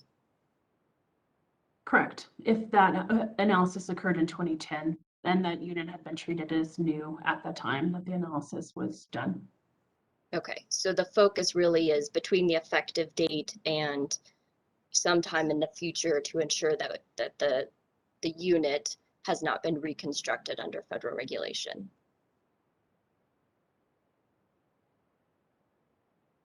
Yes. Okay, thank you. I think that sums up my questions. Thank you very much, Ms. Keene. Thank you. Mr. Rose? Thank you, Madam Hearing Officer. Just a couple of questions. One's a follow-up, I think, to Ms. Gutierrez's question. In terms of reconstruction in federal law, are you referring to the federal New Source Performance Standard Program and the regs at 40 CFR Part 60, or are you looking at some other federal definition to make the decision on when a source has been reconstructed for purposes of this rule? We're referring to federal New Source Performance Standards definition of reconstruction. Okay, thank you. And in terms of the proposal here, just want to get some clarification on sort of what factors, well, let me start again. Have you quantified the difference in expected emissions reductions from your current proposal than the one that was published when the hearing started, the original petition proposal? If you looked at what differences your changes may have in terms of emissions reductions, and have you quantified those? Yes. And I believe that's a question for Mr. Palmer as well. Yeah, either, and from my perspective, either can answer, it's fine. Mr. Palmer may have that number before him. I don't have that number. I wasn't looking for the exact number, but that's fine. Oh, okay. Just did it. We did the analysis. Yes, thank you. Yeah. Nice. And it was, Go ahead.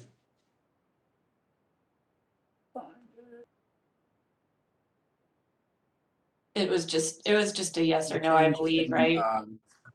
Yes, I mean, if he has it, that's fine, but I wasn't I've looking got it.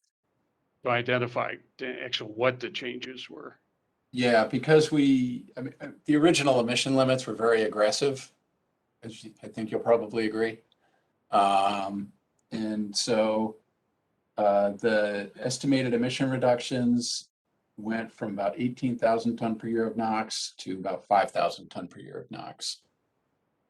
And I get, and maybe you're not the right person to ask, or Ms. Keen is, did the department have the modelers go back and figure out what the difference would be in terms of ambient ozone concentrations for this change or any of the other changes that we're going to talk about later?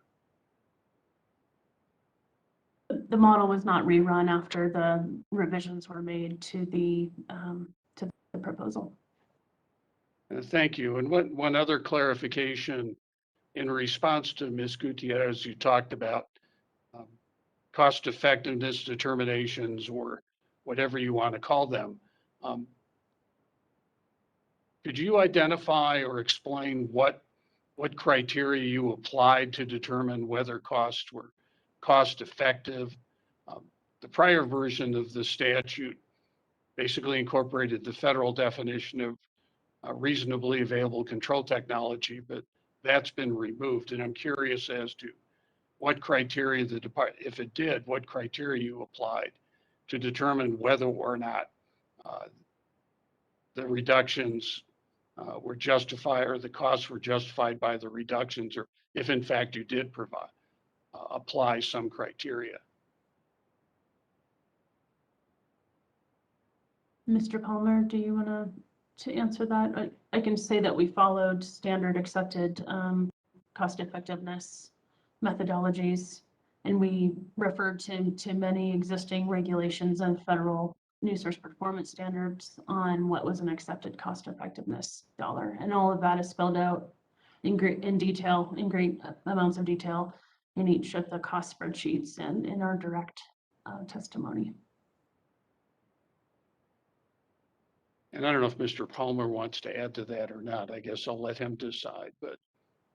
I guess, Mr. Rose, I would ask if you have specific issues with, again, what was laid out extensively in our direct and rebuttal testimony. It would be helpful to point to that. What I was looking for wasn't so much the explanation as to, was there a standard methodology by which you drew lines, or did you look at each section individually and make judgments as to cost effectiveness?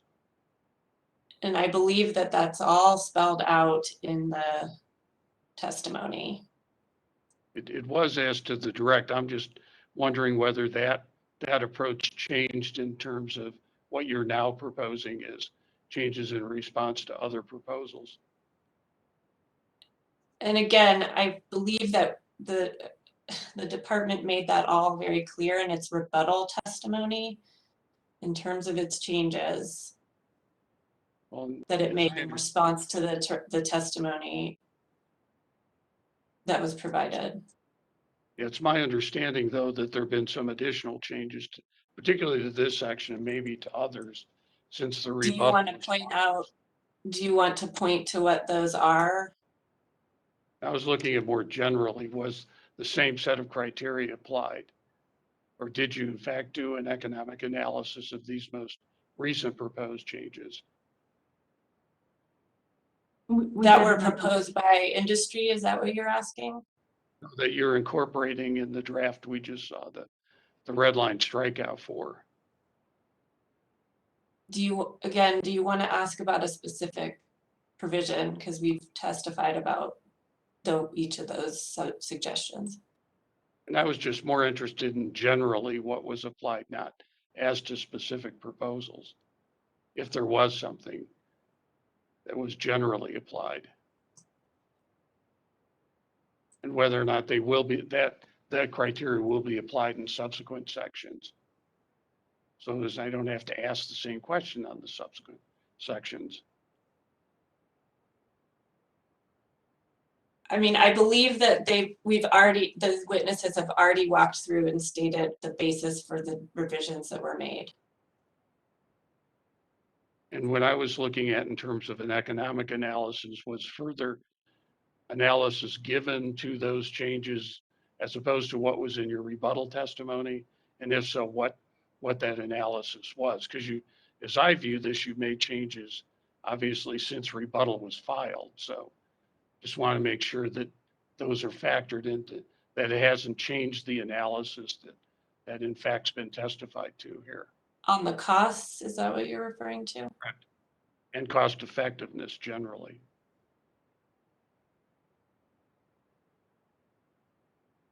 I believe in some instances it has. Brian, Mr. Palmer, do you have anything to say about that? I guess, are we talking about all the rule sections, or are we just talking about engines and turbines here?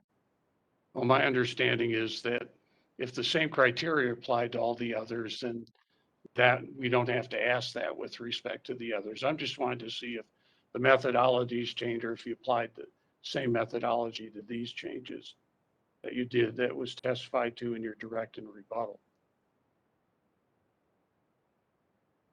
If you did a cost-effective analysis on the additional changes you're now recommending. Mr. Palmer, do you understand the question and can you answer it? You're muted. Okay, now. Okay, thank you, sorry. In terms of engines, the revised limits are based on the achievability of the technology that is reflected in the testimony we received.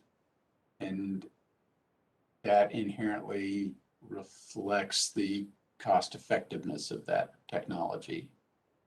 It doesn't, so we didn't go into more detail than that necessarily. Okay, that's what I was looking for, to see if there was more detail then as to those changes like you did with the others. Thank you, Madam Hearing Officer. That's all the questions I have. All right, thank you, Mr. Rose. Any other questions by council or parties? I see Mr. Bach. Mr. Bach? Thank you, Madam Hearing Officer. I just have a somewhat technical question. Hopefully, I'm not sure Ms. Keene or Mr. Palmer who would be best to answer this, but I'm trying to understand this discussion of the Ohio stack emissions data that was discussed in the SIR rebuttal as a basis for relaxing these standards. So I did see the link, but maybe give me a little bit of an idea of what are these, what type of engines are included in this database?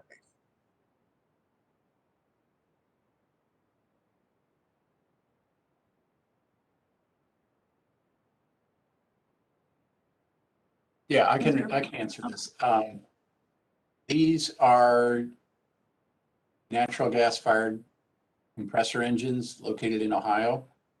And some of them are subject to annual testing. Some of them are subject to periodic testing.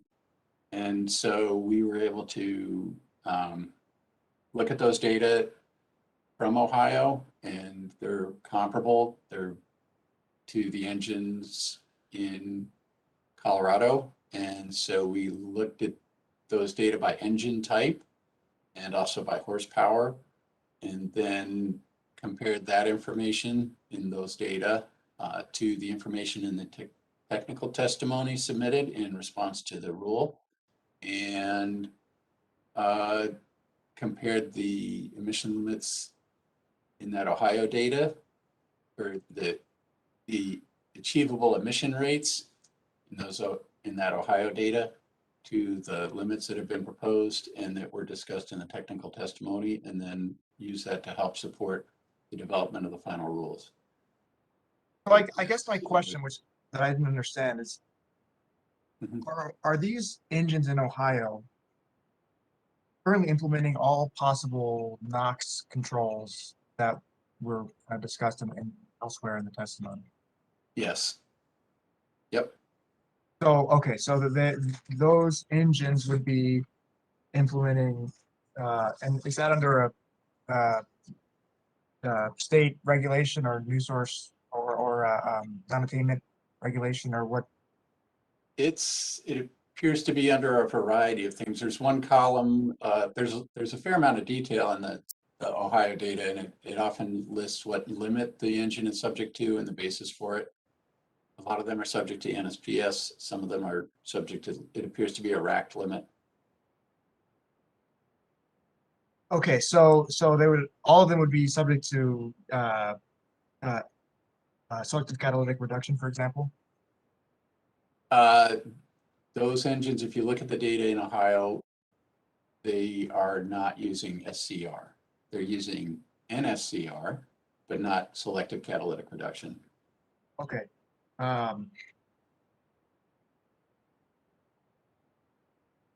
So I guess just so I'm trying to understand it analytically. So those engines in Ohio, if you wanted to reduce NOx further from them, your understanding is there's no technical way you could do that. So that's why that's a good baseline understanding what different engines can achieve. Am I understanding that? I think so.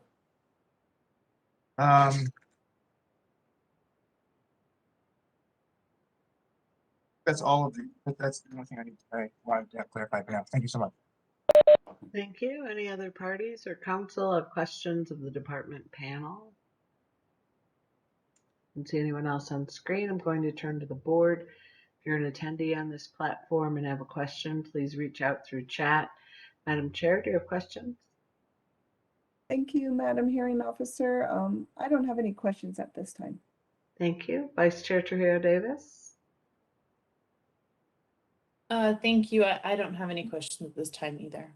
All right. Member Cates? No questions at this time. Thank you.